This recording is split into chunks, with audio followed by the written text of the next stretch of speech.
Hey, this is Sports Radio 910's Gary Hess along with Gary Criswell. We're at Hanover High School tonight where our Kroger game of the week tonight had Varina handling the Hanover Hawks 49-3, or maybe it was 42-3. It was very impressive. It was 42-3. Either way, it was really impressive. It's hard to stay awake on I know. Maurice Canaday, he's a stud. Oh my gosh.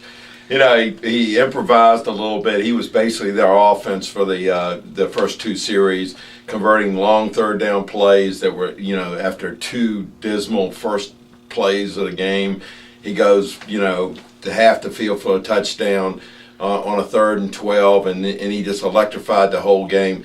And it was just a solid game played by Varina. They were overwhelming, I think, as far as their talent and execution. I thought a good game plan from Hanover on both sides of the football, but it was just too much Varina tonight. Canaday, 3 touchdown runs, threw a touchdown pass, and had a 70-yard interception return for a score. He was definitely our Bunky Trinity Player of the Game Award winner for the Varina Blue Devils.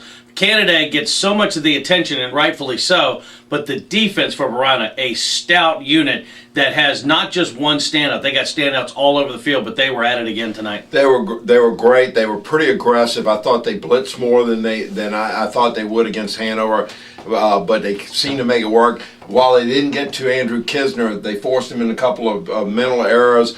They got him moving out of the pocket, and they were able to make plays. And people, we talk about Canaday's sparking that Varina offense. He's a Division I defensive recruit committed to the University of Virginia, and he's not the only weapon back there. They have 4 legitimate Division I athletes in that defensive backfield, guys with, like the Reynolds kid has, 4 years experience. So when you've got that kind of backline defense, you can be aggressive with your linebackers, and of course they've got very, very good people up front at the defensive line, and they pretty much control the line of scrimmage in spurts tonight. Gary, very quickly, we don't know about the numbers just yet.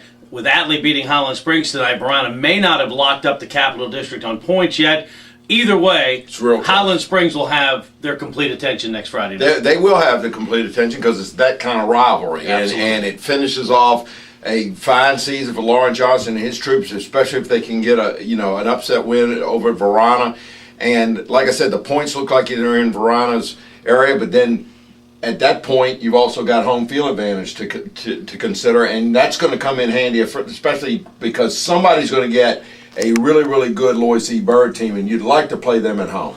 LC Bird tonight Maybe beat Thomasdale, still has to beat Clover Hill because Cosby's hanging out there, and a win over James River away from going 9-1.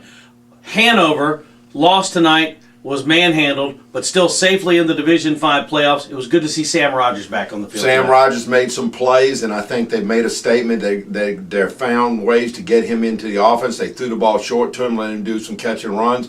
They handed the ball to him on some counter plays. They're going to get him into the offense.